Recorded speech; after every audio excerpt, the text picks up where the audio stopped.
बंदी छोड़ सतगुरु रामपाल जी भगवान की जय हो। परमपिता परमेश्वर सारी सृष्टि के रचनहार, कुल मालिक, असंख्य ब्रह्मांडों के रचयिता, जगत गुरु, संत शिरोमणि, परम पूज्य परमेश्वर सतगुरु रामपाल जी भगवान के चरण कमल में मुझ पवन दास का कोटि कोटि दंडवत प्रणाम और आप सभी सत्सेवक भाई बहनों को सत साहिब। पुण्यात्मा दया परमपिता परमेश्वर जी की, जिनके आशीर्वाद से और जिनकी सत प्रेरणा से दास एक बार पुनः आप सभी सत्सेवक भाई बहनों के बीच में लाइव सोशल मीडिया पे रूबरू है, आप जी के आमने सामने है। विशेष दया परमपिता परमेश्वर की। आप सभी सत्सेवक भाई बहन एक बार लाइव जुड़ जाएं और जैसे जैसे आप जुड़ते जाएं वैसे वैसे आप एक बार वीडियो को आगे फेसबुक के हर ग्रुप में, व्हाट्सएप के हर ग्रुप में शेयर करते रहें और हमारे अन्य भगत भाई बहन जुड़ते हैं। तब तक हम बंदी छोड़ सतगुरु रामपाल जी भगवान का मंगलाचरण करते हैं।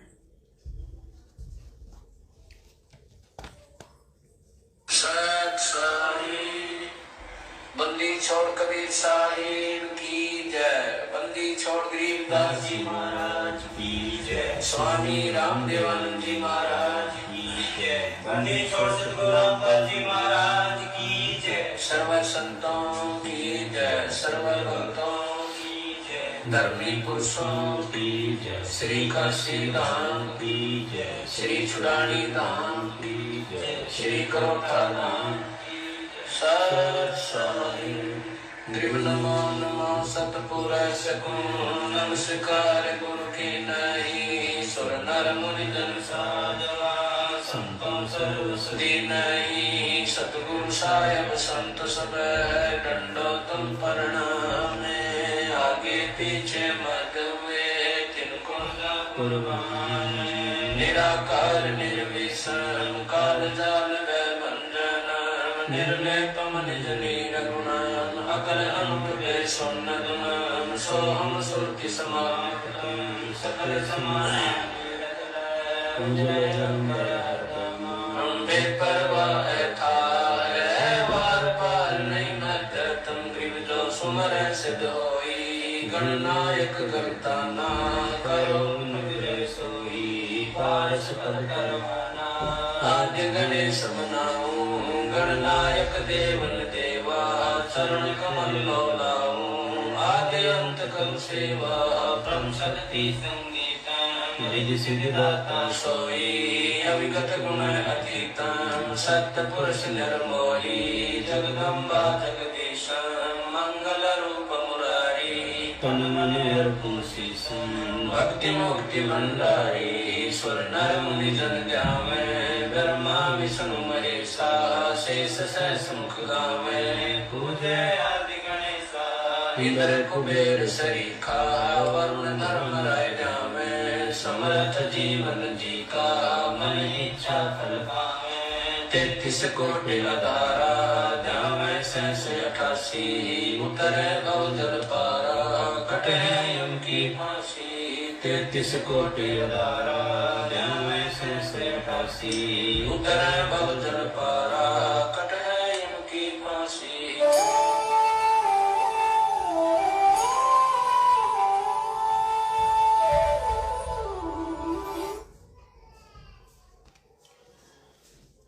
बंदी छोड़ सतगुरु रामपाल जी भगवान की जय हो।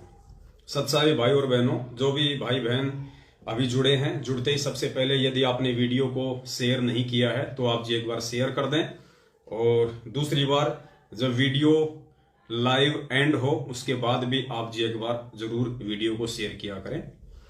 और ज्यादा लंबा वीडियो नहीं बनेगा क्योंकि ये छोटे छोटे वीडियो ही होंगे। हमारा जो लंबा वीडियो होता है वो केवल जब हम रात्रि के टाइम पे 8:30 बजे लाइव आते हैं वही हमारा वीडियो 2 से 3 घंटे का हुआ करेगा। बाकी परमपिता परमेश्वर जी के आशीर्वाद से किसी भी टॉपिक को लेके जब भी हम कभी दिन में लाइव आएंगे तो छोटा ही होगा वीडियो।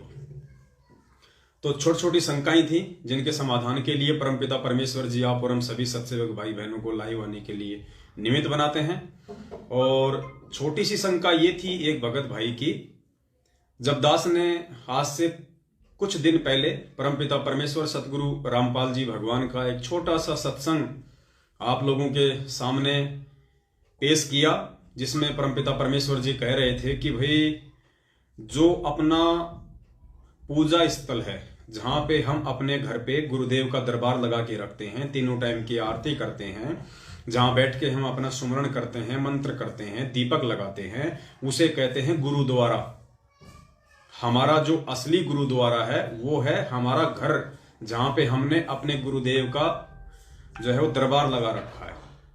तो चाहे उसको दरबार कहिए, चाहे उसको दरबार साहिब कहिए, चाहे उसको गुरुद्वारा कहिए, चाहे उसको पूजा स्थल कहिए। तो पूज्य गुरुदेव जी ने कहा था कि जो आपका दरबार है, जो पूजा स्थल है, वहां केवल अपने एक परमात्मा, अपने इष्ट देव की ही फोटो रखनी है। और आगे चल के उसमें परमात्मा ने कहा कि आपने केवल अपने एक इष्ट, एक परमात्मा कबीर जी की ही फोटो रखनी है। तो दास ने तो परमपिता परमेश्वर के सत्संगों का निष्कर्ष निकाल के, उन्हीं के आशीर्वाद से, उन्हीं के द्वारा जो बुद्धि खोली गई है, उस आधार से भगत भाई बहनों से ये प्रार्थना की थी कि भाई हमारा जो इष्ट है हमारे पूज्य गुरुदेव जी हैं, क्योंकि ये कबीर परमात्मा की सत भक्ति है। और कबीर परमेश्वर की सत भक्ति में गुरु भी वे स्वयं होते हैं और इष्ट भी वे स्वयं ही होते हैं, क्योंकि खुद वे कबीर परमेश्वर ही यहां आके सतगुरु की या एक सच्चे गुरु की भूमिका निभाते हैं। और दूसरा कोई भी अपने द्वारा रची गई सृष्टि की यथार्थ जानकारी देने में सक्षम नहीं है। यहां पे कोई भी सतगुरु की या फिर तत्वदर्शी संत की भूमिका निभाने में समर्थ नहीं है। तो यहां पे जो इष्ट का जो नाम लिया है पूज्य गुरुदेव जी ने कि आपने अपने एक परमात्मा, अपने एक इष्ट कबीर जी का ही फोटो रखना है। पहले आप वो वीडियो सुन लीजिए परमात्मा का, जिसके लास्ट में कहा है गुरुदेव ने कि अपने एक परमात्मा, अपने इष्ट यानी कबीर जी का फोटो रखना है। तो कबीर जी कौन है, बस उसी टॉपिक पे थोड़ा सा वीडियो चलेगा।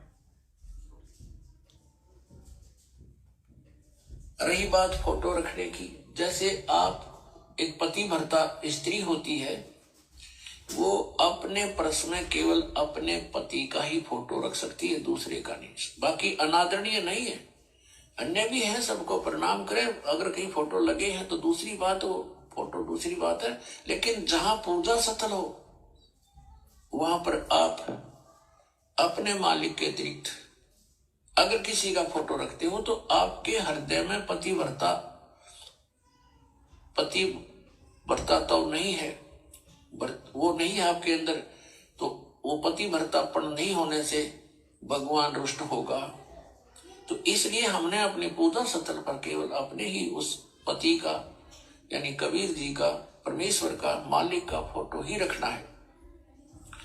बाकी रही बात के तो बहुत सारे भगत भाई बहनों को यह शंका हो गई, जिनको अभी ज्ञान इतना समझ नहीं पाए, वो परमपिता परमेश्वर जी का सत्संग वो सुन नहीं पाए, तो उनको थोड़ी शंका हो गई कि भाई पवनदास, आप तो कह रहे हो कि सब कुछ छोड़ छाड़ के केवल अपने परमपिता परमेश्वर सतगुरु रामपाल जी भगवान का फोटो रखना है, और अपने गुरु जी कह रहे हैं कि भाई जो है कबीर जी का फोटो रखना है। तो ये तो दुविधा वाली बात हो गई। अब बताइए भाई पवनदास, हम आपकी बात माने या फिर हम गुरुदेव की बात माने? पुण्यात्माओं, यहां पे पवनदास की बात मानने या ना मानने का तो कोई सवाल ही खड़ा नहीं होता है। पवनदास की क्या औकात है जो आपसे अपनी बात मनवाएगा और आप मानोगे? बात तो हमने पूज्य गुरुदेव जी की ही माननी है, लेकिन ज्ञान आधार से।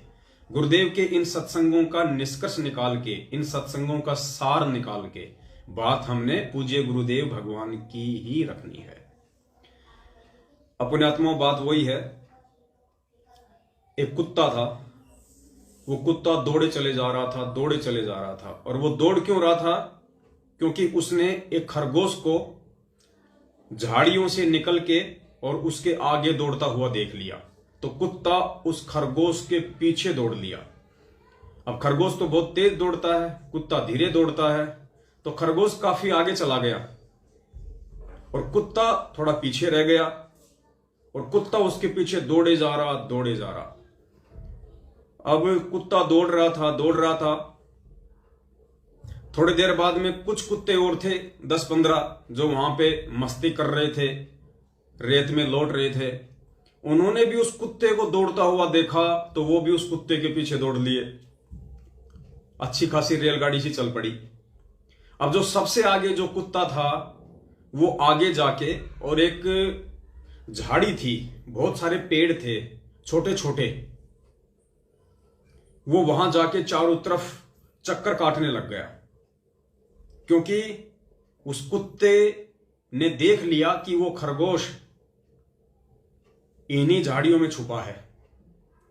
उसकी नजर उस खरगोश के ऊपर थी और उसने भागते हुए खरगोश को उन झाड़ियों के अंदर घुसते हुए देख लिया। तो वो कुत्ता थोड़ी देर तो चक्कर काटता रहा, फिर वहीं बैठ गया नजर टिका के। बाकी जो कुत्ते थे जो देखा देखी में उसके पीछे भग रहे थे, जिन्होंने ना तो खरगोश को देखा था, ना उनको किसी बात का कोई मालूम था कि ये कुत्ता क्यों भग रहा है, बस उस भगते हुए कुत्ते को देख लिया और उसके पीछे दौड़ लगा दी। अब वो जो कुत्ता था पहले वाला, वो वहां पे आंखें टिका के बिल्कुल बैठ गया, और बाकी जो कुत्ते थे जो देखा देखी में दौड़ रहे थे, जिनको वास्तविकता का नहीं पता था, जिन्होंने खरगोश को भागते हुए नहीं देखा, वो खाली उस कुत्ते को देख के दौड़ रहे थे। तो थोड़ी देर तो बाकी कुत्ते भी वहीं पे उसके साथ में बैठे रहे, और 5-10 मिनट बाद उन्होंने देखा रही है तो ऐसे फालतू में बैठा है, हमें भी धूप मारेगा यहां पे। तो बाकी कुत्ते धीरे धीरे करके वहां से निकल लिए और अपने यथा स्थान पे वापस आके लौटने लग गए। लेकिन वो जो एक कुत्ता था, वो कुत्ता वहां से हटा नहीं, वो वहीं बैठा रहा। अब कारण आप समझ गए होंगे पुण्यात्माओं, क्योंकि ये जो मार्ग है कबीर परमेश्वर का, ये उन कुत्तों की तरह देखा देखी का मार्ग नहीं है। अभी ये पवन दास जो है, या मेरे अन्य जितने भी सत्सेवक भाई बहन हैं, हमने उस खरगोश को, उस परम पिता परमेश्वर रूपी खरगोश को, कि यही कबीर परमात्मा है, यही सारी सृष्टि का रचनहार है, और ये परमात्मा कभी मां के गर्भ से नहीं आता, और ये परमात्मा स्वयं ही सतगुरु का चोला धारण करके आता है, स्वयं ये परमात्मा प्रकट होता है, और यही वास्तव में तीनों लोकों में प्रवेश करके सबका भरण पोषण करता है। तो हम सत्सेवक रूपी कुत्तों ने अपने उस खरगोश रूपी सतगुरु को पहचान लिया, जान लिया, इसलिए हम पीछे नहीं हट रहे और ना हम पीछे हट सकते, क्योंकि हमने ज्ञान वाली आंखों से, जो सतगुरुदेव जी ने हमें दी है तत्व ज्ञान रूपी दिव्य दृष्टि, उस दिव्य दृष्टि से हम सभी सत्सेवक भाई बहनों ने उस परम पिता परमेश्वर अविनाशी सतगुरु रामपाल जी भगवान के दर्शन कर लिए हैं कि ये भगवान है, ये अंतर्यामी है, ये सारी सृष्टि का रचनहार है, और अगर इसका पल्लू छोड़ दिया किसी भी कारण से तो 84 लाख योनियों में जाने से कोई नहीं रोक पाएगा। इसलिए हम लोग अपने एक ही स्टैंड पे टिके हुए हैं। हमने गुरुदेव का प्रकट दिवस मनाना है तो मनाना है, क्योंकि हमने हृदय से उनको परम पिता परमेश्वर के रूप में स्वीकार कर दिया। इसलिए हमारे ही अन्य जो भाई हैं सतलोक आश्रम मैनेजमेंट हरियाणा वाले, हम उनकी गालियां भी खाएंगे, हम उनकी धमकी भी सहेंगे, हम उनकी मार पिटाई भी खाएंगे, लेकिन हम अपने पूज्य गुरुदेव जी का पीछा नहीं छोड़ेंगे। हम उन्हें परमपिता परमेश्वर मानने से पीछे नहीं हट सकते। क्यों? क्योंकि हमने उस कुत्ते की तरह झाड़ी में, उन पेड़ पौधों में खरगोश को छुपते हुए देख लिया है। तो वो कबीर परमात्मा जो आज सतगुरु रामपाल जी भगवान के चोले में छुपा हुआ है, उसको हमने उन तत्व ज्ञान रूपी आंखों से देख लिया है, तो हम पीछे नहीं हट सकते। और कुछ भाई बहन ऐसे हैं जो हमारे विचारों से थोड़े समय के लिए प्रभावित हो जाते हैं। उन्हें लगता है कि पवन दास तो बिल्कुल ठीक कह रहा है, भाई ये तो सही कह रहा है, ये कहां से बेचारा गुरुद्रोही हो गया, ना इसने कभी गुरु जी को गाली दी, ना कोई निंदा करी, ना कोई चुगली करी, सारी बातें गुरुदेव के सत्संग दिखा दिखा के हमें बताता है। भाई ये बिल्कुल सही है पवन दास, इसको गुरुद्रोही कहने वाले खुद मूर्ख हैं। 5-10 दिन उस भाई पे ऐसा रंग चढ़ जाता है, और 6वें दिन जब उसके नाम का पीला पर्चा निकल जाता है, या उसके कोऑर्डिनेटर का उसके पास में फोन आ जाता है, तो फिर वो भाई जो आंधी की तरह आया था वो उन बाकी कुत्तों की तरह तूफान की तरह वापस भग जाता है। और अरे इसको तो गुरुजी ने गुरुद्रोही कह दिया, अरे रे ये तो गुरुद्रोही है, इसको तो गुरुद्रोही कह दिया गुरुजी ने। पुण्यात्मा, उन भाई बहनों की जो स्थिति है वो उन बाकी कुत्तों के जैसी है। मैं उन भाई बहनों को कुत्ता नहीं कह रहा, क्योंकि हमने खुद भी अपने आप को कुत्ते की संज्ञा दी है। हम सब उस परमपिता परमेश्वर के हम कुत्ते ही हैं, लेकिन हम उन कुत्तों की श्रेणी में नहीं हैं जो दूसरों को देखा देखी हम उनका पीछा करते हैं। हम अगर पीछा कर रहे हैं तो अपने गुरु भगवान का कर रहे हैं, अपने गुरु भगवान को देख के उनका पीछा कर रहे हैं। और हमें दिलो दिमाग से, हमें हृदय से विश्वास हो चुका है कि धरती पे परमात्मा है और इन्हीं पेड़ पौधों में छुपा हुआ है, इन्हीं संत रामपाल जी भगवान के चोले में छुपा हुआ है। क्योंकि हमने आंखों से देख लिया, इसलिए हम उस कुत्ते की तरह वहीं नजर टिका के बैठ गए। लेकिन जो अन्य जो कुत्ते थे, जो हम सत्सेवकों को देख के, हमारे भक्ति भाव को देख के, हमारे लगन और समर्पण को देख के कुछ समय के लिए वो प्रभावित हो जाते हैं कि यार ये बहुत अच्छे हैं, यार ये साथ संगति के कार्यक्रम बहुत अच्छे हैं, यार बिल्कुल नियम में चलते हैं, मर्यादाओं में चलते हैं, गुरुजी का बहुत सम्मान करते हैं, ना कोई गंदी राजनीति करते, ना कोई आरक्षणबाजी करते, ना कोई उल्टे सीधे काम करते, ना किसी से कोई ज्योति पाठ और दान का पैसा लेते भाई। और इन पे तो गुरुदेव बहुत प्रसन्न है। इन सब बातों से प्रभावित होके बेचारे वो भी देखा देखे में हम सत्सेवक रूपी कुत्तों के पीछे दौड़ लगा देते हैं। लेकिन पुण्यात्मा वो टिक नहीं पाते, इसलिए नहीं टिक पाते क्योंकि उन्होंने ज्ञान आधार से दौड़ नहीं लगाई। उन्होंने अपने परमपिता परमेश्वर सतगुरु रामपाल जी भगवान को पूर्ण परमात्मा मान के हम सत्सेवकों की संगति नहीं की। केवल देखा देखी में, हमारे विचार सुन के, हमारे वीडियो देख के, हमारा व्यवहार देख के, हमारा स्वभाव देख के ही उन्होंने हमारी संगति की। पुण्यात्माओं, यदि आप मात्र हमारे को देख के हमारी संगति करोगे तो आप कभी भी सक्सेस नहीं आ पाओगे। जैसे उन 8-10 कुत्तों ने खाली उस कुत्ते को देख के दौड़ लगाई तो वो सब फेल हो गए। इसी प्रकार यदि आप संगत वाले हम सत्सेवकों को देख के हमसे जुड़ोगे, आप कभी सफल नहीं हो पाओगे। आपने उस खरगोश को देख के दौड़ लगानी पड़ेगी, तब आपके हृदय में यह बात समाएगी कि वास्तव में खरगोश इसी झाड़ी में छुपा हुआ है। वो पूर्ण परमात्मा कबीर साहब इन्हीं संत रामपाल जी भगवान के चोले में प्रकट है। तब आप टिक पाओगे, तब आप साध संगतियों से जुड़ पाओगे, तब आप यथार्थ रूप में एक सही सत्सेवक बन पाओगे। तो इसलिए पुण्यात्माओं, वो जो भाई हैं जो 2-4 दिन के लिए आंधी की तरह आते हैं और तूफान की तरह वापस दौड़ लगाते हैं, क्योंकि या तो उनके नाम का पीला पर्चा आ जाता है या फिर उन्हें मालूम पड़ता है और ये तो पवन दास, इसको तो गुरुजी ने गुरुद्रोही कह दिया, ये तो ये फलाना दिखना, तो वो लोग नहीं समझ पाएंगे। तो पुण्यात्माओं, कहने का मतलब है यहां पूज्य गुरुदेव जी जो बात कह रहे हैं कि आपने अपने पूजा स्थल पे, आपने अपने घर में, अपने दरबार पे केवल एक परमात्मा की फोटो रखनी है, केवल अपने एक इष्ट देव की फोटो रखनी है। और लास्ट में गुरुदेव नाम बताते हैं कबीर परमात्मा। तो जो भाई बहन नए जुड़े हैं या जो 20-30 साल से जुड़े हुए हैं लेकिन जो ज्ञान को आधार नहीं बना पाए, गुरु को भगवान नहीं मान पाए, उनके मन में यह शंका हो जाती है कि जब गुरुजी कबीर जी का फोटो रखने के लिए कह रहे हैं दरबार में, पूजा स्थल में, तो पवन दास उस दाढ़ी मूछ वाली फोटो, यानी जिसको हम कबीर भगवान कहते हैं, उसका फोटो वहां से हटाने की सलाह क्यों दे रहा है और गुरुजी की फोटो रखने की सलाह क्यों दे रहा है? गुरुजी थोड़े ना हमारे इष्ट देव हैं, हमारे इष्ट देव तो दाढ़ी मूछ वाले कबीर भगवान हैं। पुण्यात्माओं, यही हम लोग फेल हो जाते हैं।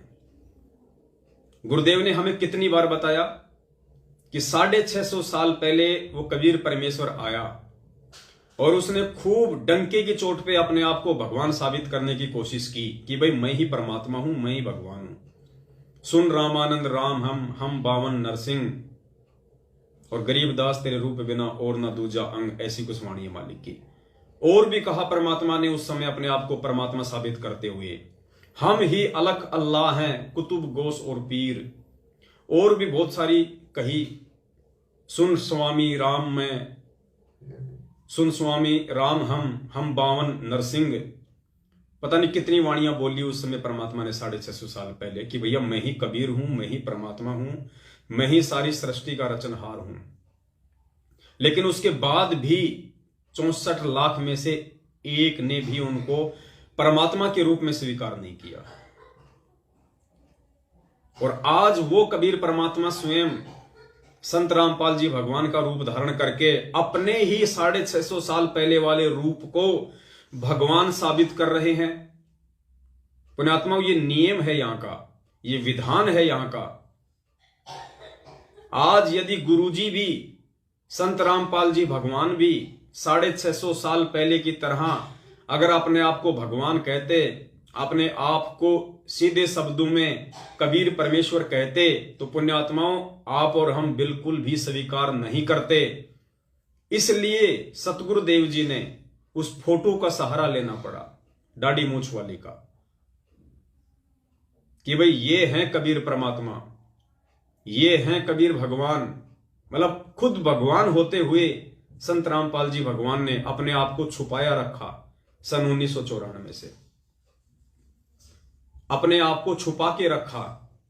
और एक दाढ़ी मूंछ वाली फोटो जो कि काल्पनिक है, जो वास्तविक नहीं है, हाथ से बनाया हुआ एक चित्र है, उसको उन्होंने भगवान के रूप में पेश किया, ताकि हम, आप और हम जितने भी मंदबुद्धि जीव हैं, हम उस फोटो के आधार से हम कबीर जी को तो भगवान के रूप में स्वीकार कर लें, क्योंकि उससे पहले तो हम ब्रह्मा विष्णु महेश देवी दुर्गा के ही पीछे लगे हुए थे। इसलिए उस दाढ़ी मूंछ वाली फोटो का सहारा लेना, उस फोटो को कबीर भगवान के रूप में आप और हमारे सामने पेश करना गुरुजी के लिए जरूरी था। ये गुरुजी की मजबूरी कह लीजिए या फिर जरूरी कह लीजिए, क्योंकि अपने आप को गुरुजी भगवान कह नहीं सकते। अगर वो कहें तो हम मानेंगे नहीं, और अगर दाढ़ी मूंछ वाली फोटो ना दिखाएं तो हम कबीर जी को भगवान मानने को तैयार नहीं, कि भाई जिसकी फोटो ही नहीं है, हमें क्या पता वो कौन था, कैसा है, कैसा नहीं होगा। इसलिए गुरुदेव ने उस फोटो का सहारा लिया। अब पुण्यात्माओं, जब खुद वो कबीर परमात्मा संत रामपाल जी भगवान के रूप में आके अपने ही 650 साल पहले वाले रूप को भगवान साबित कर रहा है, तो संत रामपाल जी को तो भगवान मानने का सवाल कोई पैदा नहीं होता। क्योंकि सारी संगत की जो सोच है, दृष्टि है, वो भगवान के रूप में, परमात्मा के रूप में तो दाढ़ी मूंछ वाली फोटो के ऊपर टिक के रह गई। तो संत रामपाल जी महाराज जी को भगवान कौन माने? और संत रामपाल जी महाराज जी कहें मैं भगवान हूं, तो कोई मानने को तैयार नहीं। इसलिए पुण्यात्माओं, ये जो सेवा है, ये जो ड्यूटी है, ये संत रामपाल जी भगवान ने अपने आप को कबीर परमात्मा घोषित करने के लिए, साबित करने के लिए आप और हम जैसे तुच्छ सत्सेवकों को निमित्त बनाया, जो उनके द्वारा दी हुई सद्बुद्धि का उपयोग करते हुए, उन्हीं के द्वारा किए हुए अनमोल सत्संगों को आधार बना के आज आप और हम सभी भगत भाई बहन अपने अन्य भगत भाई बहनों को समझाने का प्रयास कर रहे हैं कि भैया कबीर को भगवान साबित करने वाला खुद कौन होगा। क्या आज से पहले किसी ने कबीर जी को भगवान साबित किया? कबीर जी को भगवान माना? नहीं माना। तो जो आज कलयुग की पिछली पीढ़ी में कबीर जी को भगवान कह रहा है, वेदों से, शास्त्रों से उनको प्रमाणित कर रहा है, तो कबीर जी को कबीर परमात्मा साबित करने वाला संत रामपाल जी भगवान खुद कौन है? इस बात पे तुम्हारा ध्यान क्यों नहीं जाता? क्योंकि कबीर जी को तो खुद कबीर जी ही परमात्मा साबित कर सकते हैं, परमात्मा साबित कर सकते हैं, दूसरा कोई भी उनके विषय में नहीं बता सकता। इसलिए पूज्य गुरुदेव जी अपने इस सत्संग में जो कह रहे हैं कि जो आपका पूजा स्थल है, जो आपका दरबार है, वहां पे केवल एक परमात्मा, एक इष्ट परमात्मा अर्थात कबीर जी का ही फोटो रखना चाहिए, वरना आप पतिव्रता आत्मा नहीं कहलाओगी और परमात्मा आपसे दूर रहेगा। अब पुण्यात्माओं, इस बात को हमने समझना है कि वो हमारा इष्ट एक कौन है। अगर एक की फोटो रखनी है पुण्यात्माओं, गुरुदेव ने क्या कहा? केवल एक अपने इष्ट देव की ही फोटो रखनी है जहां पे अपना पूजा स्थल है। तो पुण्यात्माओं, फिर हम दो फोटो क्यों रख रहे हैं? जब एक ही फोटो रखने का आदेश है तो हम दो फोटो क्यों रख रहे हैं? हम वो गुरु गोविंद वाली फोटो क्यों रख रहे हैं, जिसमें ऊपर की तरफ तो दाढ़ी मूंछ वाले जिनको आप कहते हैं कबीर परमात्मा, और नीचे संत रामपाल जी भगवान। जब गुरु जी का स्पष्ट आदेश है कि पूजा स्थल पे केवल एक फोटो रखनी है अपने इष्ट की, अपने परमात्मा की, और नाम बता दिया गुरु जी ने क्या, कबीर परमात्मा, तो फिर संत रामपाल जी भगवान की फोटो संगत पूजा स्थल पे क्यों रखती है? पुण्यात्मा, ये विचार करना पड़ेगा। जब गुरु जी का आदेश केवल एक फोटो रखने का है तो दो फोटो नहीं रख सकते। अब दो में से कौन सी फोटो रखनी है ये निर्णय करेगी आपकी बुद्धि। यदि आपने गुरुदेव के सत्संग ध्यान से सुने हैं तो ये आपकी बुद्धि काम करेगी यहां पे कि आपने कौन सा फोटो रखना है। अगर आपने एक फोटो रखने के चक्कर में अगर अपने पूज्य गुरुदेव का फोटो हटा दिया तो भी आप मार खा जाओगे। क्यों? क्योंकि खुद पूज्य गुरुदेव जी कहते हैं कि गुरु बड़े हैं गोविंद से, और मन में देख विचार हरि सुमरे सो रह गए, और गुरु भजे होए पार। अगर गुरु जी का फोटो हटा दिया तो हम मार खा जाएंगे, क्योंकि गुरु को तो भगवान से भी बड़ा बताया है। और अगर हमने दाढ़ी मूंछ वाली फोटो को हटा दिया तो भी आपके मन में शंका पैदा हो जाएगी बिना ज्ञान के कि गुरु जी तो खुद कह रहे हैं कि भैया पूजा स्थल पे केवल कबीर परमात्मा की फोटो रखनी है, और अगर हमने कबीर परमात्मा की फोटो हटा दी तो हम तो अपने गुरुदेव की आज्ञा का उल्लंघन कर रहे हैं, तो भी हम मार खा जाएंगे। और अगर दोनों फोटो रख ली तो भी पूज्य गुरुदेव जी की आज्ञा की अवहेलना हो रही है, क्योंकि गुरुदेव ने तो एक ही फोटो रखने के लिए कहा है। तो पुण्यात्माओं, ऐसी धर्म संकट की स्थिति में पूज्य गुरुदेव जी का सत्संग ही एकमात्र आधार बनेगा। और परमात्मा कहते हैं, हमें पूज्य गुरुदेव जी ने गीता जी अध्याय नंबर 2 श्लोक नंबर 53 में पढ़ाया कि अर्जुन, जब तक तरह तरह के विचार सुन सुन के तेरी बुद्धि एकाग्रचित नहीं हो पाएगी, जब तक तू एक परमात्मा को नहीं चुन लेगा, और जब तक तू इस ज्ञान को आधार बना के अपना एक डिसीजन नहीं कर लेगा कि क्या भक्ति सही है और कौन भगवान सही है, तब तक तो तू भगत की श्रेणी में भी नहीं है, तू योगी भी नहीं है। तो पुण्यात्माओं, सत्सेवकों को छोड़ के 90% जो संगत है आज वर्तमान में, जिन्हें हम परमपिता परमेश्वर सतगुरु रामपाल जी भगवान के शिष्य कहते हैं, वो 90% लोग जो सतलोक आश्रम मैनेजमेंट हरियाणा के पीछे ज्ञान को आधार ना बना के गांधारी की तरह आंखों पे अज्ञानता की काली पट्टी बांध के बैठे हुए हैं, इस मार्ग पे चल रहे हैं, उनके लिए सबसे बड़े धर्म संकट की स्थिति है।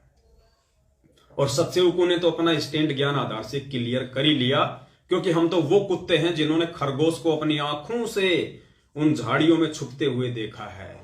इसलिए हम अपना स्टैंड बहुत समय पहले 2019 में ही क्लियर कर चुके हैं, क्योंकि सन 2019 से हम सत्सेवक परमपिता परमेश्वर सतगुरु रामपाल जी भगवान को अविनाशी मान चुके हैं, उनको अजन्मा मान चुके हैं, उनको प्रकट हुआ मान चुके हैं 8 सितंबर 1951 के दिन। इसलिए हम प्रतिवर्ष 8 सितंबर को अपने पूज्य गुरुदेव भगवान का प्रकट दिवस मनाते हैं, ना कि जून के महीने में दाढ़ी मूंछ वाली फोटो को भगवान मान के उसका प्रकट दिवस। तो जिन भाइयों की यह शंका थी कि भाई अब हम क्या करें ऐसी स्थिति में, पवनदास जी हम आपकी बात माने या हम गुरुदेव की बात माने, तो भाई आपने पवनदास की बात नहीं माननी है। पवनदास की आपने केवल वही बात माननी है जो बात पूज्य गुरुदेव जी के सत्संगों से 101% मेल खाती है। तो आपकी सबसे बड़ी शंका यही है कि हम अपने पूजा स्थल पे गुरु जी का फोटो रखें या फिर कबीर जी का फोटो रखें या फिर दोनों का फोटो रखें, क्योंकि दोनों का तो आप रख ही नहीं सकते, गुरुदेव ने एक फोटो रखने के लिए कहा है। तो आपका सबसे बड़ी शंका भी यह है कि दोनों में से हम कौन सी फोटो को चूज करें। तो पुण्यात्माओं, उसके लिए केवल गुरुदेव का सत्संग ही आधार बनेगा। अब जो सत्संग आप जी सुनने जा रहे हैं, आप जी की शंका का समूल सत्यानाश हो जाएगा अगर आप थोड़ा बहुत भी उस परमेश्वर के प्रति अगर जागरूक है तो। क्योंकि पूज्य गुरुदेव जी स्वयं कह रहे हैं कि अपने ही गुरु को इष्ट रूप में मान के पूजना है। यह सत भक्ति है कबीर परमात्मा की। इसमें इष्ट भी वही होता है और सतगुरु भी वही होता है, क्योंकि कबीर परमात्मा का काम कबीर परमात्मा स्वयं ही करता है। स्वयं ही कर सकता है। 21 ब्रह्मांड के अन्य किसी प्राणी की औकात और समर्थता नहीं है। इसलिए वो कबीर परमात्मा स्वयं ही सतगुरु की भूमिका करता है। हम रोज नित्य नियम में पढ़ते हैं कि साहिब से सतगुरु भय और सतगुरु से भय साध, ये तीनों अंग एक हैं, गति कुछ अगम अगाध। फिर दूसरी वाणी है, साहिब से सतगुरु भय, सतगुरु से भय संत, और धर धर वेख विशाल अंग, वो खेल है आदि और अंत। सारे रोल सारी भूमिका भगत की, सतगुरु की, परमात्मा की स्वयं कबीर परमेश्वर ही करता है इस सत भक्ति मार्ग में। इसलिए हमने इस बात को अपने दिलो दिमाग में बैठा लेना चाहिए कि स्वयं कबीर परमेश्वर होते हुए भी संत रामपाल जी भगवान ने अपने ही दूसरे रूप, जिस रूप में वो 650 साल पहले आए थे, जो हमने हाथ से बना रखा है, काल्पनिक है, इमेजिन है, कबीर दाढ़ी मूंछ वाला, उसको परमात्मा घोषित करना उनकी मजबूरी थी, उनके लिए वो जरूरी था। लेकिन अब हमने ज्ञान आधार से समझना पड़ेगा कि हमारे पूज्य गुरुदेव भगवान कौन है। तो अब आपके सामने बिल्कुल स्पष्ट हो जाएगा और आपके सामने ऐसी कोई दुविधा, कोई धर्म संकट वाली स्थिति परमेश्वर का यह सत्संग नहीं छोड़ेगा कि आप और हम सभी भगत भाई बहनों का इष्ट कौन है। जिस इष्ट की फोटो रखने के लिए गुरुजी हमें कह रहे हैं, हमें आदेश दे रहे हैं कि पूजा स्थल पे हमने केवल एक परमात्मा का फोटो रखना है, अपने इष्ट देव का फोटो रखना है। किसका? कबीर परमात्मा का। तो भाई वो कबीर परमात्मा स्वयं सतगुरु रामपाल जी भगवान है और गुरु ही इस भक्ति मार्ग में इष्ट होता है। खुद गुरुदेव अपने सत्संग में कह रहे हैं, ध्यान से सुन लेना, इससे बड़ा सबूत पूरी सृष्टि में आपको कहीं नहीं मिलेगा। 1 मिनट का सत्संग है, बीच में खुद गुरुजी कह रहे हैं कि अपने ही गुरु को इष्ट रूप में पूजना है। क्लियर? फिर कौन हुआ हमारा इष्ट? जब गुरुजी खुद कह रहे हैं कि अपने ही गुरु को इष्ट रूप में पूजना है। गुरुजी ने ये तो नहीं कहा कि दाढ़ी मूंछ वाली फोटो को इष्ट रूप में पूजना है। क्लियर? तो घर में किसकी फोटो रखनी है? केवल परमपिता परमेश्वर बंदी छोड़ सतगुरु रामपाल जी भगवान की। एक पति को छोड़कर आन में आस्था रखने वाली पत्नी को व्यभिचारिणी कहती है। तो अपने ही पति से हर इच्छा पूरी हो, उसी को पति भर्ता कहते। तो हम जब पति भर्ता पद पर आ जाएंगे तो परमात्मा कहते हैं, पति भर्ता जमी पर जो जो धर है पावे, समर्थ झाड़ू देते है ना काटा लग जावे। ऐसा भक्त जब अपने एक इष्ट पूर्ण परमात्मा पर अपने ही गुरु को इष्ट रूप में मानकर जब अपने जीवन रूपी सफर में, क्या कह रहे हैं गुरुदेव? अपने ही गुरु को इष्ट रूप में मानकर। दोबारा सुन लो एक बार।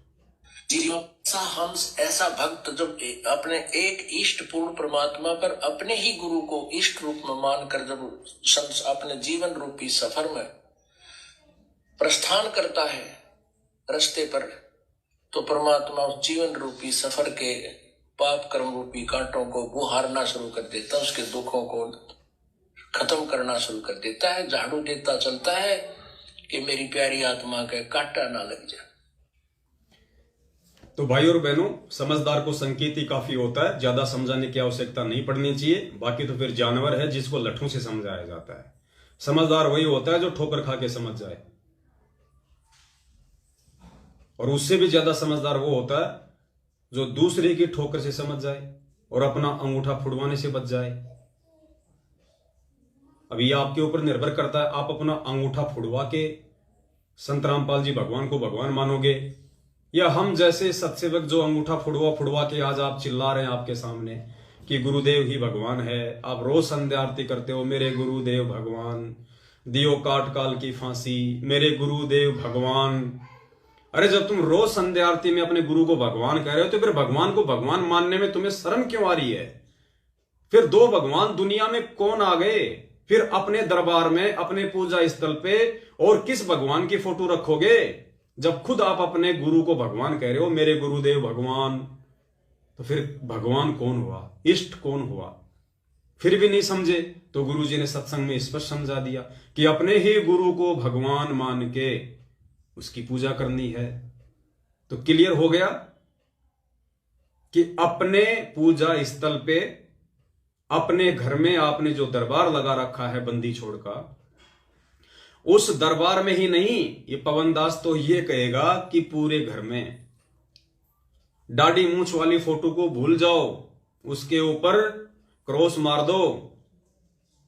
ऐसे तो पता नहीं भगवान के करोड़ों रूप हैं, करोड़ों, कितने रूप में परमात्मा आता है जाता है, आता है जाता है। किन किन को पूजोगे? वक्त गुरु से बेड़ा पार होगा सत भक्ति में, और कबीर की सत भक्ति में वक्त गुरु स्वयं कबीर परमात्मा ही बन के आता है। बाकी गुरुदेव ने स्पष्ट कर ही दिया। तो पुण्यात्माओं, निवेदन है, देखा देखी में उन कुत्तों की तरह हम सत्सेवक रूपी कुत्तों के पीछे मत दौड़ लगाओ, वरना थक हार के थोड़े दिन में वापस बैठ जाओगे। अगर खरगोश रूपी सतगुरु को पहचान लोगे, उनके सत्संगों को पहचान लोगे, और उसके बाद यदि आप हम लोगों को देख के भी दौड़ लगाओगे, तो भी आपको एक विश्वास हो जाएगा कि खरगोश इसी झाड़ी में है, कबीर परमात्मा इसी संत रामपाल जी भगवान के चोले में है। फिर आप वापस पैर नहीं हटा सकते। एक छोटी सी शंका थी भगत भाई की, तो परमेश्वर ने दास को सत प्रेरणा की कि बेटा, शंका एक की होती है और समाधान हजारों का, लाखों का हो जाता है। सोशल मीडिया मैंने तेरे को यह प्लेटफॉर्म दे ही रखा है, लाखों तक तू अपनी बात पहुंचा सकता है। तो पुण्यात्मा, हम तो सतगुरु आशीर्वाद का, और सतगुरु ने हमें जो टेक्नोलॉजी दी है, इसका हम तो भरपूर फायदा उठा रहे हैं। और जैसा कि आप सभी को पता है, कल 23 अक्टूबर है, और कल भारत देश में 2 जगह सात संगति के कार्यक्रम है। एड्रेस ऊपर दिया हुआ है। सबसे पहली सात संगति है उत्तराखंड में, जहां पे उत्तराखंड की राजधानी है देहरादून। देहरादून से जब हम ऋषिकेश की तरफ चलेंगे, तो देहरादून और ऋषिकेश के बीच में एक जगह है रानी पोखरी। रानी पोखरी, जहां पे देहरादून का जोली ग्रांट एयरपोर्ट है, वहीं पे रानी पोखरी गांव है। रानी पोखरी गांव में एक सैनिक बस्ती है। सैनिक बस्ती में एक परमात्मा का बच्चा रहता है, नाम है प्रदीप दास उर्फ प्रदीप राणा। आर्मी से रिटायरमेंट है, उसके नाम का पीला पर्चा निकल चुका है, और जिसके नाम का पीला पर्चा निकल गया, समझो उसको परमात्मा ने सतलोक के लिए साइन कर दिया, उसको परमेश्वर ने अपॉइंटमेंट कर दिया सतलोक के लिए। कलयुग की पिछली पीढ़ी में जिसका गुरुद्रोही के नाम से पीला पर्चा निकल गया। लेकिन ध्यान रखना, पीले पर्चे कुछ ऐसे लोगों के भी निकल रहे हैं जो वास्तव में गुरु को भगवान नहीं मानते। तो आपने ऐसे लोगों से बच के रहना है। और रानी पोखरी में जाके कल शाम के 7:30 बजे वहां पे बंदी छोड़ सतगुरु रामपाल जी भगवान को भोग लगेगा। 42 मिनट की आरती के साथ में सात संगति होगी, सत्संग होगा, और यज्ञ से बचा हुआ भोजन खाने से हमारे जन्म जन्मांतरों के पाप कर्मों का नाश होगा। तो उत्तराखंड और आसपास के जितने भी भगत भाई बहन हैं, वहां जाने का प्रयास करें। ऊपर मैसेज में भगत प्रदीप दास जी के नंबर हैं, पूरा एड्रेस है। दूसरी सात संगति है गुजरात में। गुजरात में एड्रेस है प्रतापा पार्क सोसाइटी, बरूमाल रोड, तहसील है धर्मपुर, जिला है वलसाड। वहां पे भगत हरि किशन दास जी हैं, भगत सुशील दास जी हैं, और भगत सुधीर दास जी हैं। वहां भी कल 23 अक्टूबर को शाम को 7, 7:30 बजे ही बंदी छोड़ सतगुरु रामपाल जी भगवान को भोग लगेगा। 42 मिनट की आरती के साथ में फिर सत्संग होगा, और फिर भंडारा होगा। उसके बाद में दीपावली के दिन लगातार 2 दिन सभी के लिए, अगर कोई देश विदेश से आना चाहे, जैसी उनको परमात्मा उनको प्रेरणा करे, राजस्थान के जयपुर में राजस्थान के सभी सत्सेवक भाई बहन मिलके दीपावली पर 2 दिन का सात संगति और धर्म भंडारे का प्रोग्राम रखवा रहे हैं। दिनांक 4 नवंबर और 5 नवंबर को। 4 नवंबर रात्रि 7 बजे परमेश्वर को भोग लगेगा, फिर सत्संग होगा, भंडारा होगा, सात संगति होगी। दूसरे दिन भगत भाई बहन आराम करें। फिर दूसरे दिन यानी 5 तारीख को शाम को 7 बजे बंदी छोड़ को फिर भोग लगेगा, फिर सात संगति होगी, भंडारा होगा। और जो दूर दराज से आने वाले भगत भाई बहन हैं, वो चाहें तो वो 3 तारीख को भी आ सकते हैं। रहने खाने की बंदी छोड़ के दया से सारी व्यवस्था रहेगी। कहीं कोई दिक्कत नहीं है। आराम से हम भगत भाई बहन मिलेंगे, हरी चर्चा करेंगे, एक दूसरे के विचारों से परिचित होंगे। आगे हमने किस प्रकार से परमपिता परमेश्वर सतगुरु रामपाल जी भगवान के सत्य भक्ति मार्ग और मिशन को आगे बढ़ाना है। और तब तक जो भक्ति बोध पुस्तक है वो भी छप के आ जाएगी। वैसे तो आ चुकी है परमपिता परमेश्वर जी के आशीर्वाद से।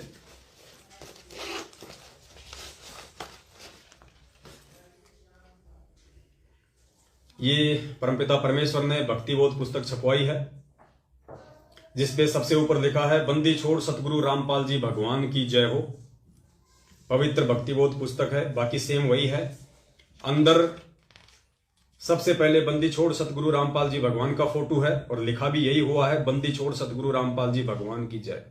नीचे उसी बंदी छोड़ सतगुरु रामपाल जी भगवान के जो अन्य रूप हैं, 650 साल पहले वाला, गरीबदास जी वाला, और परमपिता परमेश्वर सतगुरु रामपाल जी भगवान ने 17 फरवरी 1988 को अपना एक मुंह बोला गुरु बनाया, जैसा कि 650 साल पहले कबीर जी ने रामानंद जी को बनाया। उनका फोटो है, उन महापुरुष का फोटो है। और उसके बाद में तीनों समय की आरती है, सारा सब कुछ वही है, भोग की आरती है। और सबसे लास्ट में परमात्मा ने एक चीज और इसमें ऐड करवा दी, वो ऐड करवाई है नियम। जो प्रथम नाम दीक्षा के समय जो नियम होते हैं वो परमपिता परमेश्वर ने सारे के सारे नियम यहां पे ऐड करवा दिए हैं। क्योंकि बहुत सारे भगत भाई बहनों को ये चिंता होती थी कि भगत जी नियम क्या है, नियम क्या है। तो ये भक्ति बोध पुस्तक, और पीछे सतलोक आश्रम बरवाला की फोटो है और वहां का एड्रेस है। क्योंकि बरवाला आश्रम किसी के बाप दादे की प्रॉपर्टी नहीं है, हम सबका है। ये हमारे पूज्य गुरुदेव जी ने अपने खून पसीने की कमाई से, अपने ही बच्चों के दान और धर्म से ये आश्रम खड़ा किया था। तो ये आश्रम किसी सतलोक आश्रम मैनेजमेंट हरियाणा का नहीं है और ना उनके बाप दादाओं की कोई पर्सनल प्रॉपर्टी है। ये हमारे पूज्य गुरुदेव जी की अमानत है। इसलिए सतलोक आश्रम बरवाला का फोटो और नाम और एड्रेस। तो भक्ति बोध पुस्तक छप के आ गई है। 12 रुपए इसकी कॉस्ट पड़ी है। भगत भाई बहनों को मात्र 10 रुपए में दी जाएगी। साथ में जो पैम्पलेट हैं परमपिता परमेश्वर के आशीर्वाद से वो भी छप के आ जाएंगे। तो आप जी सेवा के लिए पैम्पलेट भी लेके जाएं, भक्ति बोध भी लेके जाएं अपने लिए, और मेमोरी कार्ड भी लेके जाएं।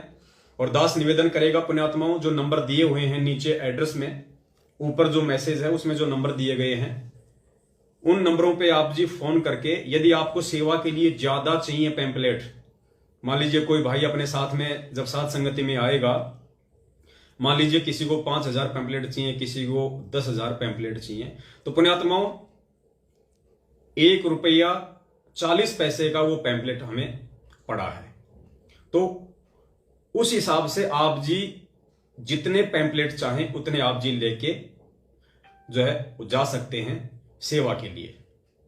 क्योंकि यदि आप पैम्पलेट लोगे और जो उसकी कॉस्ट है एक्चुअल, यदि आप वो पैसा हमें दे दोगे, तो पुण्यात्माओं आगे से आगे और सेवा चलती रहेगी। हम पैम्पलेट छपवाते रहेंगे, वरना आपको अच्छे से पता है हम भी हैंड टू माउथ हैं। बड़ी मुश्किल से रोजी रोटी का अपना खर्चा चलता है। कई बार तो मकान किराए भी भगत भाई बहनों से लेके भरना पड़ता है। तो ये हम सबका सहयोग है, हम सब की सेवा है। तो जिस भाई को जितने चाहिए उतना वो पहले ही नोट करवा दे, ताकि यदि अगर क्वांटिटी अगर थोड़ी है तो हम समय रहते दीपावली से पहले पहले और छपवा लेंगे। फिलहाल हमने ये 50,000 छपवाए, 2,000 भक्ति बोध छपवाई है। तो आप जियों को जितने पैम्पलेट चाहिए और जितनी भक्ति बोध चाहिए, उस हिसाब से आप जी जो नंबर दिए गए हैं जयपुर वाले समागम के, उन पे आप जी फोन करके अपनी एंट्री करवा दें, अपना नाम, अपना मोबाइल नंबर, और आपको कितने पैम्पलेट चाहिए, कितनी आपको जो है ये भक्ति बोध चाहिए। तो उसी हिसाब से हम लोग मंगवा के रेडी रखेंगे। और दूसरी बात, दास बार बार कहता है, दास एक बार फिर से अपने भाई बहनों से, माताओं से, बच्चों से ये निवेदन करना चाहेगा कि पुण्यात्माओं, परमपिता परमेश्वर ने 8.5 अरब की जनसंख्या में से अपने 20 लाख भक्तों को चुना। 20 लाख में से परमात्मा ने अपने चंद हीरे मोती लाल सत्सेवकों को चुना। और पुण्यात्माओं, अब इस परमपिता परमेश्वर के सत्य भक्ति मार्ग में, उनके मिशन में किसी भी प्रकार का डिफॉल्टर हमें नहीं होना है। ये जो मार्ग सत्सेवकों के माध्यम से परमात्मा ने प्रारंभ करवाया है बहुत ही निर्मल मार्ग है, शुद्ध मार्ग है, ये पवित्र मार्ग है। काल एजेंट कोशिश बहुत इस मार्ग को दूषित करने की करते आए हैं, आज भी कर रहे हैं और आगे भी अपनी नापाक कोशिशें करते रहेंगे। लेकिन परमेश्वर का मार्ग, जैसे गुरुदेव कहते हैं ना कि जो अंधा गधा होता है उसके लात के डर से ट्रेन नहीं रुकती है। तो अब तो ये मार्ग दिन ब दिन आगे बढ़ेगा, चाहे आप कितने ही गुरुद्रोही बनाओ, कितना ही हमको ऊंचा नीचा कहो, किसी को कोई फर्क नहीं पड़ने वाला है। क्योंकि सारी संगत जान चुकी है, इनके लेटर फर्जी, इनके ऑडियो फर्जी, इनके पीले पर्चे फ्री, और खुद सतलोक आश्रम मैनेजमेंट हरियाणा फर्जी, खुद गुरुदेव का कलयुगी परिवार महाफर्जी। और अगर कोई चीज सत्य है तो केवल पूज्य गुरुदेव जी के सत्संग है, और उसके बाद यदि कोई चीज सत्य है तो पूज्य गुरुदेव जी के सत्संगों के आधार से हो रही साध संगति ही सत्य है।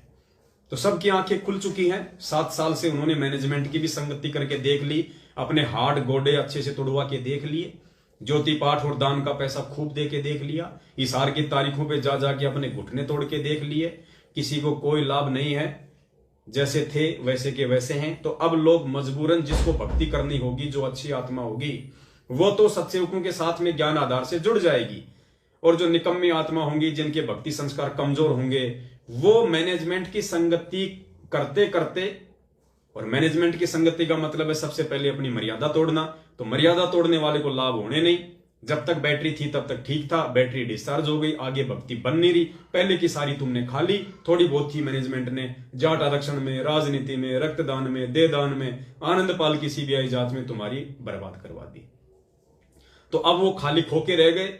अब वो उन खाली खोकों में अगर थोड़ी बहुत भी सद्बुद्धि होगी, तब तो वो अपने जाने अनजाने की तमाम गलतियों की समायाचना करके बंदी छोड़ सतगुरु रामपाल जी भगवान से सत्सेवकों के साथ जुड़ के वापस अपना मटका भक्ति से भरना शुरू कर देंगे।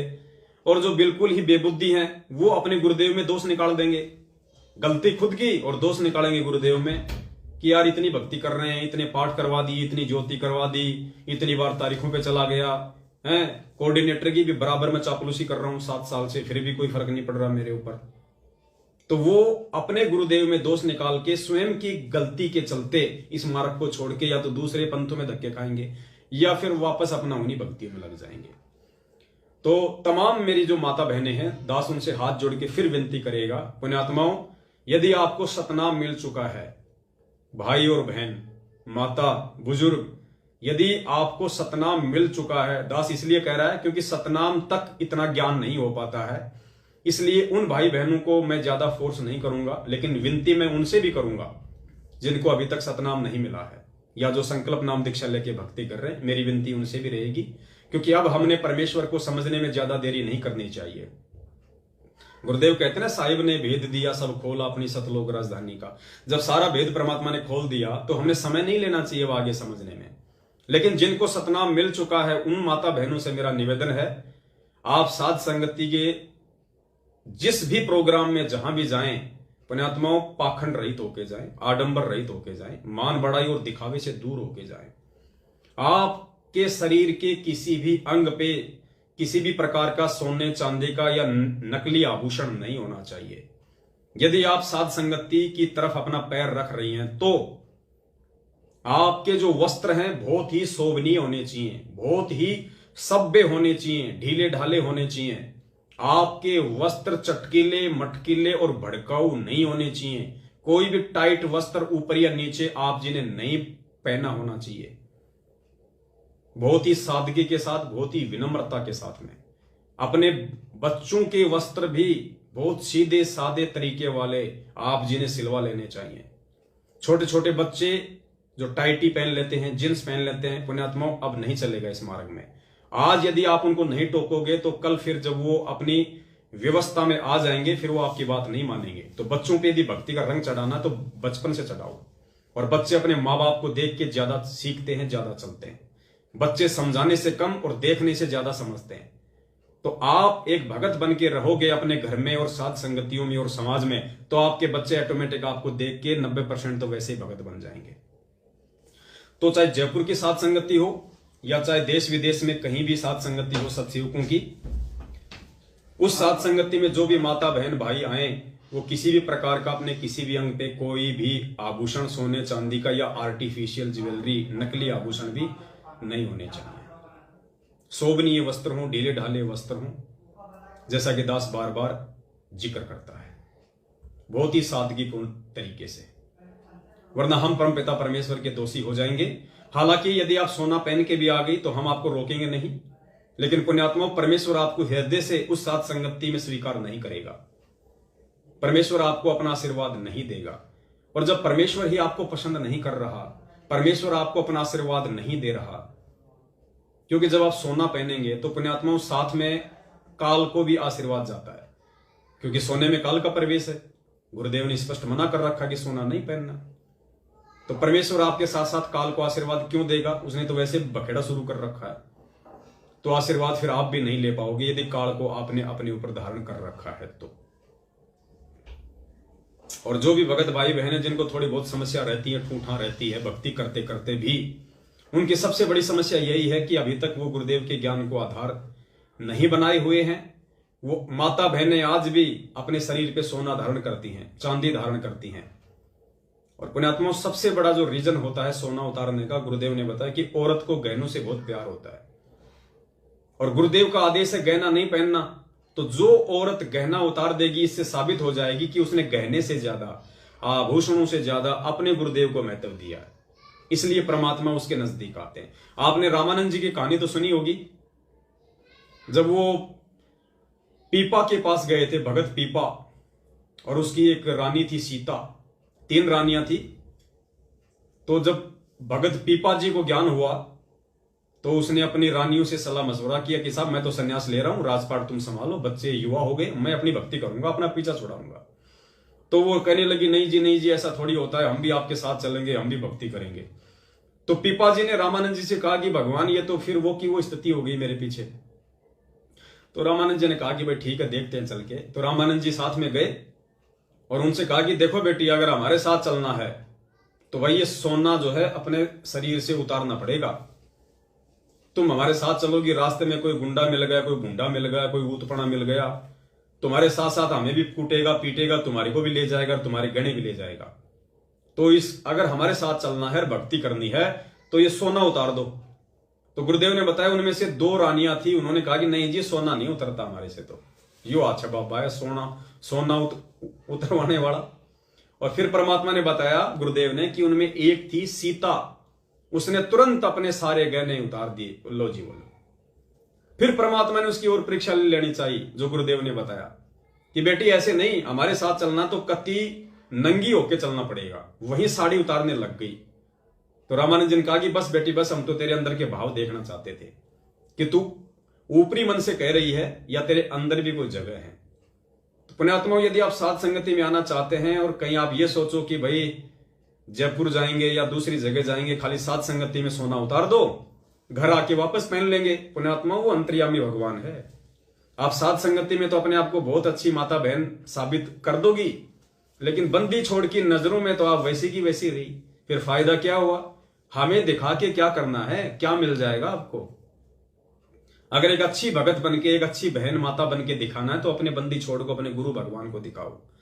गुरु जी कहते हैं जो पतिव्रता औरत होती है, चाहे आध्यात्मिक दृष्टि में हो चाहे सामाजिक दृष्टि में हो, वो अपने घर और बाहर एक जैसी रहती है। अपने घर और बाहर वो एक जैसी रहती है, उसमें कोई बदलाव नहीं आता। उसे कहते हैं असली पतिव्रता। तो दास का निवेदन था, और जो भाई हैं भाइयों से भी दास का निवेदन है, यदि आप टी शर्ट वगैरह पहनते हैं तो ज्यादा टाइट टी शर्ट पहन के नहीं आनी है, छोटी बाजू की टी शर्ट वगैरह नहीं पहननी है भाई। या तो अपना कुर्ता पजामा सिमा लो दास की तरह, या अपना पैंट शर्ट पहनो, अपना ट्राउजर पहनो, ढीले ढाले पहनो। जींस वगैरह हमने बिल्कुल नहीं पहननी है। लोअर वगैरह पहन के आ जाते हैं बहुत सारे भाई बहन। पुण्यात्माओं, हम भगत हैं, साथ संगति में सत्संग में हमारी माँ भी आती है, हमारी बहन भी आती है। हमने लोअर पे पहना तो ढीला ढाला पहनो, टाइट लोअर नहीं पहनना जैसा कि आजकल मार्केट में चल रहे हैं। हमको यदि गुरुदेव ने भगत बनाया तो हमने भी भगत बन के दिखाना होगा। भगत के असली जो आभूषण हैं वो शील, संतोष, विवेक, दया, अक्षमा, परोपकार, निस्वार्थ, परमार्थ, ये बताए हमें गुरुदेव ने। चाल चलन, व्यवहार, बोलचाल, उसका चरित्र, ये है असली हमारे आभूषण, हमारे गुण। तो हमने वो धारण करने पड़ेंगे, चाहे आज कर लो चाहे कल कर लो, शुरुआत तो करनी पड़ेगी अगर भगत बनना है तो। और भगत ही नहीं बने तो फिर सतलोक कहां चले जाएंगे। तो दास की इतनी सी विनती थी, इतना सा दास का निवेदन था, जो आप जियों के सामने दास परमपिता परमेश्वर सतगुरु रामपाल जी भगवान की सत प्रेरणा से सामने हाजिर हुआ। आगे आप कुछ समझदार हैं, दास की सेवा केवल आप जियों तक संदेशा पहुंचाने की है। आगे परमपिता परमेश्वर जैसा भी निर्देशित करेंगे, दास आपके सामने लाइव हाजिर होगा। बाकी कल 2 सात संगति हैं, जितने भी भगत भाई बहन मुझे सुन पा रहे हैं, अगर समय मिले तो आप जरूर वहां पे शामिल हों, परमेश्वर का आशीर्वाद प्राप्त करें, क्योंकि परमेश्वर का विधान है जहां भी सात संगति होगी वहां परमेश्वर किसी न किसी रूप में अवश्य पूछता है, ये उनका विधान है अपने बच्चों को आशीर्वाद देने के लिए। तो ऐसा मौका कौन चुकेगा? कोई नालायक होगा वो चुकेगा। अगर आसपास में है तो ठीक है, आप ज्यादा दूर है, किसी काम से नहीं जा पा रहे तो एक बात अलग है। यदि आप आसपास में 100, 200, 300 किलोमीटर है, फिर भी आप यदि आलस्य कर रहे हैं, नहीं जा पा रहे हैं, तो फिर आप जैसा नालायक फिर कौन होगा। बंदी छोड़ सतगुरु रामपाल जी भगवान की जय हो। सत साहिब। जिसके सिर पर कृपा गुरु की, वो दुख कैसे पाएगा। जिसके सिर पर कृपा गुरु की, वो दुख कैसे पाएगा। नाम गुरु जी का जप लेगा, नाम गुरु जी का जप लेगा, जीवन सफल बनाएगा। जिसके सिर पर